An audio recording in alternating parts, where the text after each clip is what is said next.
इस क्वेश्चन में हमसे क्लासरूम के बारे में बात की गई है जिसके अंदर कुछ बेंचेज हैं, हमको नहीं पता कितने हैं, और हमसे number of students in the class भी निकालने को कहा जा रहा है, तो कितने स्टूडेंट्स हैं वो भी हमको नहीं पता। तो हम लोगों को कुछ वेरिएबल्स डिनोट करने होंगे। हम लोग स्टूडेंट्स की संख्या को x मान लेते हैं और कितने बेंचेज हैं उस क्लासरूम के अंदर उनकी संख्या को हम लोग y मान लेते हैं, और x और y के बीच में हम लोग इक्वेशंस फॉर्म करने की कोशिश करते हैं। अगर हमसे पहला इन्फॉर्मेशन दिया हुआ है कि 5 स्टूडेंट्स अगर बैठते हैं हर बेंच पे तो 3 बेंचेस वैकेंट रह जाते हैं, बच जाते हैं। अगर हर बेंच पे 5 बच्चे बैठ रहे हैं तो टोटल नंबर ऑफ बेंचेस लगेंगे कितने, ये सोचो। x है स्टूडेंट्स की संख्या, और हर बेंच पे 5 बच्चे बैठ रहे हैं, यानी कि नंबर ऑफ बेंचेस जो लगने वाले हैं वो लगने वाले हैं x/5, और 3 बेंच बच जा रहा है, यानी कि टोटल नंबर ऑफ बेंचेस में से जितने बेंचेस पे बच्चे बैठे हुए हैं वो घटा लिया जाए तो 3 बेंच बच जाना चाहिए। ये पहला इक्वेशन हुआ, और इसको हम लोग सिंप्लीफाई करके लिख सकते हैं 5y - x = 15। ये हमारा पहला इक्वेशन हो गया। अब दूसरी बात कह रहा है कि अगर 3 बच्चे बैठते हैं हर बेंच पे तो कितने बेंच, अगर 3 बच्चे बैठते हैं हर बेंच पे तो y बेंच पे कुल मिला के कितने बच्चे बैठेंगे, इसका आंसर होने वाला है 3y, और 3y जो होने वाला है वो x - 1 के बराबर होने वाला है। क्यों? क्योंकि अगर हर बेंच पर 3 बच्चे बैठते हैं तो कुल मिलाकर y बेंच पर हम लोग 3y बच्चों को बैठा पाएंगे, लेकिन एक स्टूडेंट इज लेफ्ट स्टैंडिंग, एक बच्चे को जगह नहीं मिलेगी तब, और इसका मतलब हुआ कि हम लोग कितने बच्चे को बैठा पाए वो होगा x से टोटल नंबर ऑफ स्टूडेंट से एक कम। और इस इक्वेशन को हम लोग थोड़ा सा रिफॉर्मुलेट कर लेते हैं तो ये हमको मिलने वाला है 3y x - 3y = 1।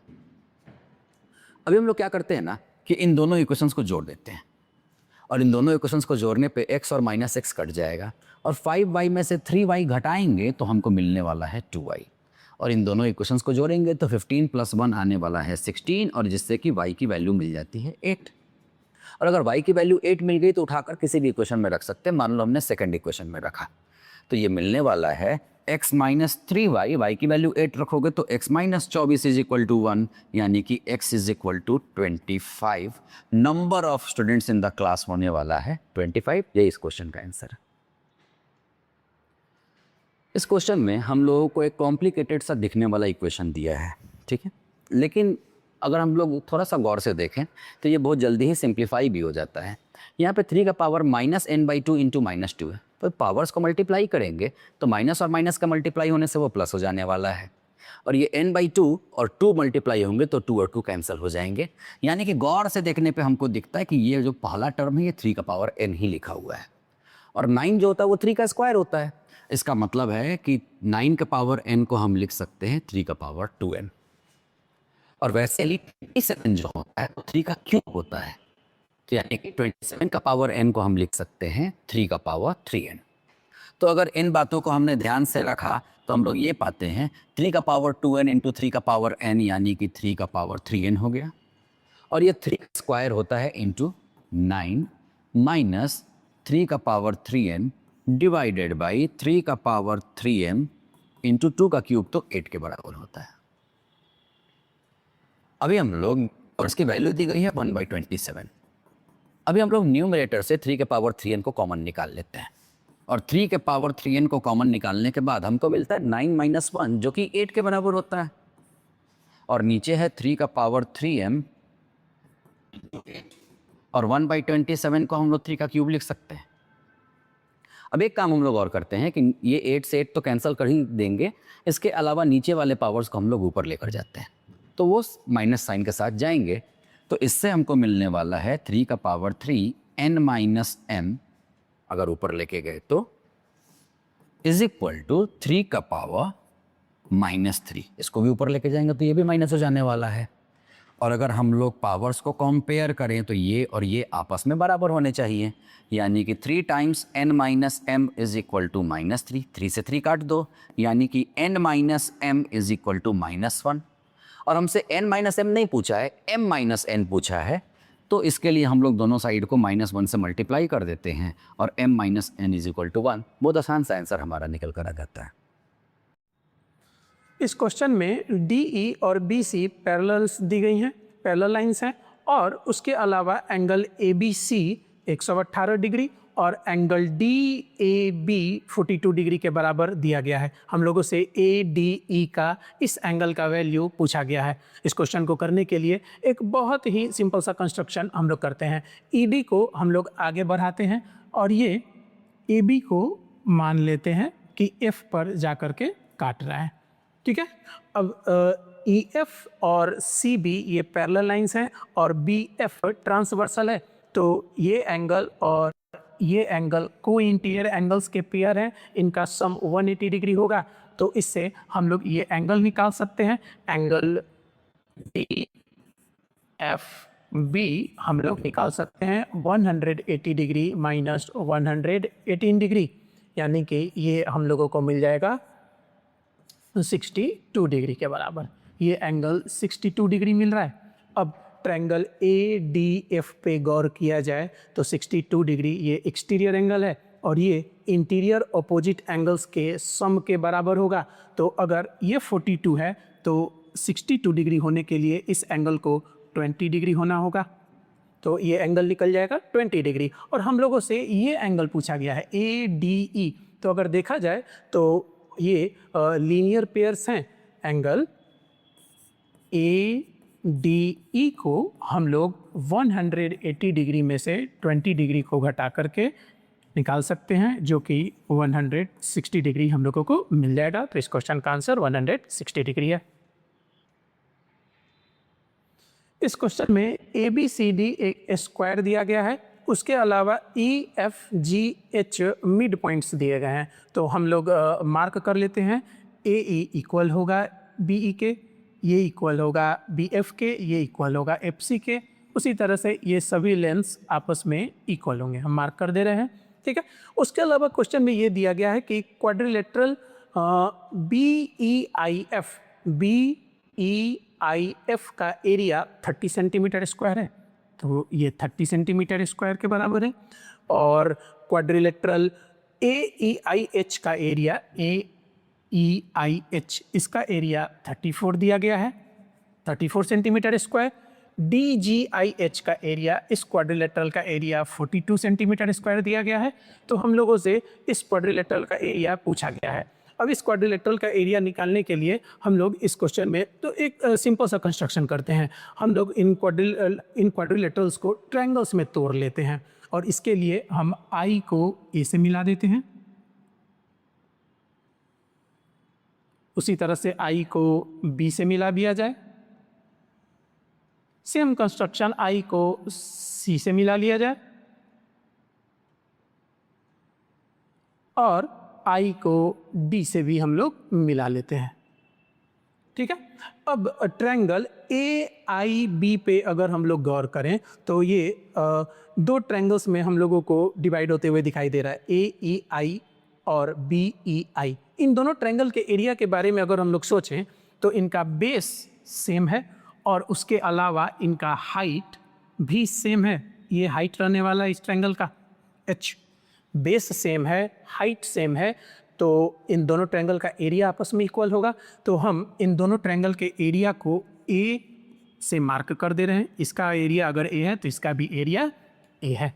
उसी तरह से अब इस ट्रायंगल AID पे अगर गौर करेंगे हम लोग तो इसमें भी ये ट्रायंगल AIH और DIH इनका भी एरिया आपस में इक्वल होगा, क्योंकि सेम बेस और हाइट इनका सेम होने वाला है। तो इसको हम B से मार्क कर दे रहे हैं। सेम लॉजिक से हम इन दो ट्रायंगल्स का एरिया इक्वल होगा तो इसको हम C से मार्क कर दे रहे हैं। सेम लॉजिक से इन दो ट्रायंगल्स का एरिया आपस में इक्वल होगा, इसको हम D से मार्क कर दे रहे हैं। अब जो क्वेश्चन में दिया गया है अगर उसको हम लोग लिखें यहाँ पर तो A प्लस बी देखा जाए तो ये इस क्वाड्रिलेटरल का एरिया है जो कि 34 सेंटीमीटर स्क्वायर के बराबर दिया गया है।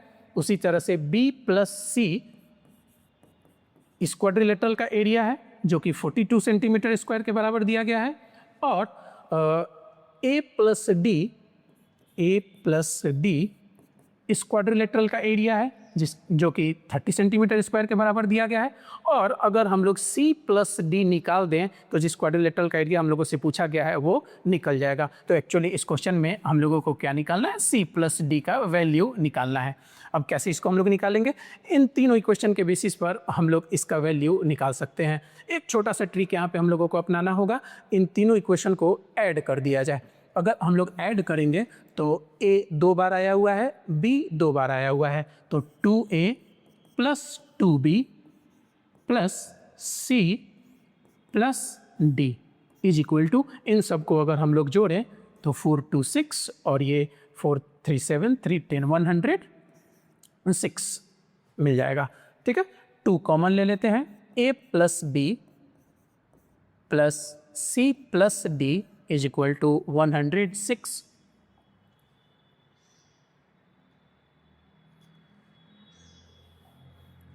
2 इंटू ए प्लस वी का वैल्यू हम लोगों को पता है 34 के बराबर है, तो 2 into 34 plus c plus d is equal to 106, यानी कि c plus d is equal to 106 minus 34 into 2, ये 68 मिल रहा है हम लोगों को। और इसको अगर हम लोग घटाएं तो ये हम लोगों को मिल जाएगा 8 और ये मिल जाएगा 38 सेंटीमीटर स्क्वायर। तो जिस क्वाड्रिलेटरल का एरिया पूछा गया है उसका एरिया 38 सेंटीमीटर स्क्वायर है।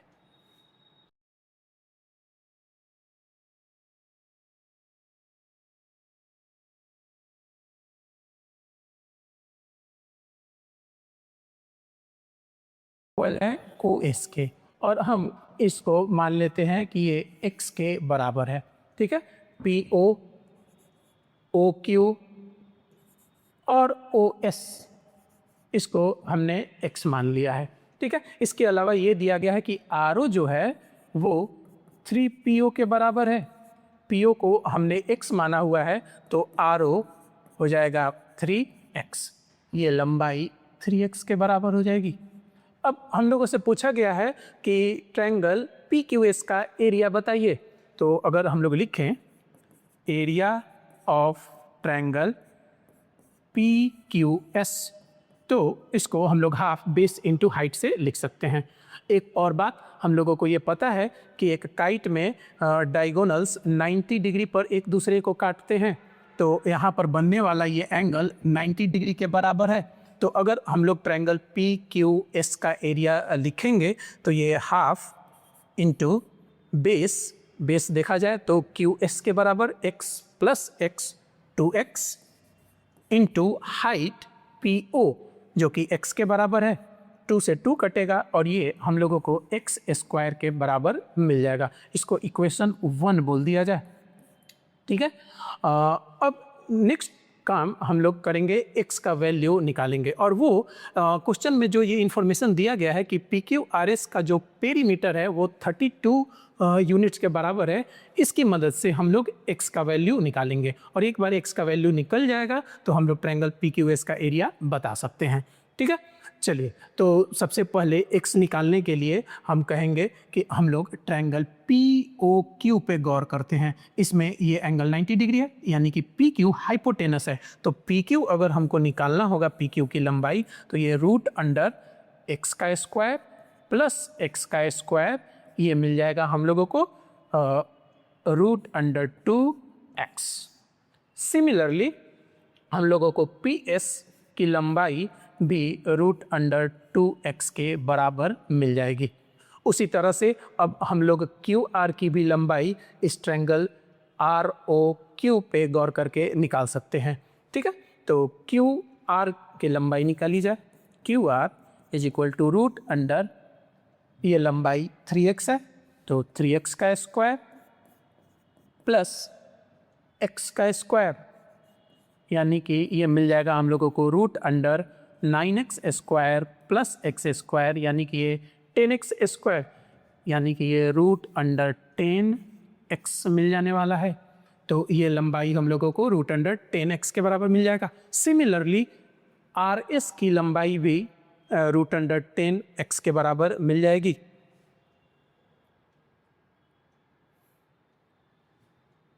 सिमिलरली RS भी हम लोगों को रूट अंडर 10 x के बराबर मिल जाएगा। अब पेरीमीटर दिया गया है इस क्वेश्चन में जो कि 32 यूनिट के बराबर है, तो हम लोग लिख सकते हैं according to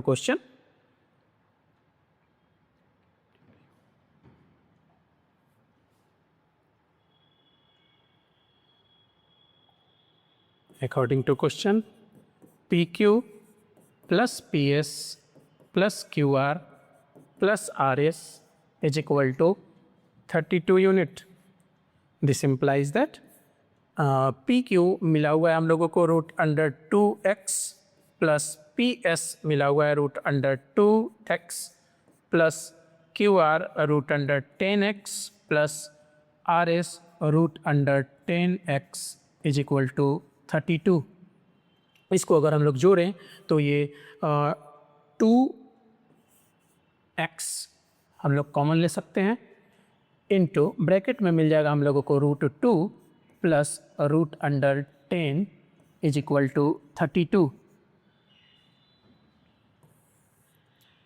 this implies that यहाँ से हम लोग x का वैल्यू निकाल सकते हैं, ये 32/2 इंटू √2 प्लस √10 मिल जाएगा।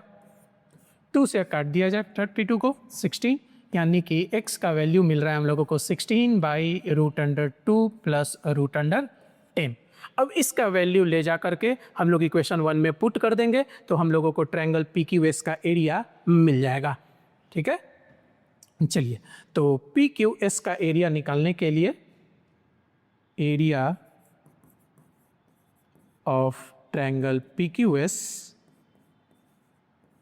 हम लोगों ने निकाला हुआ है x² के बराबर है और x का वैल्यू आया हुआ है 16/√2 प्लस √10। इसका स्क्वायर कर देना है। 16 का स्क्वायर अगर हम लोग करें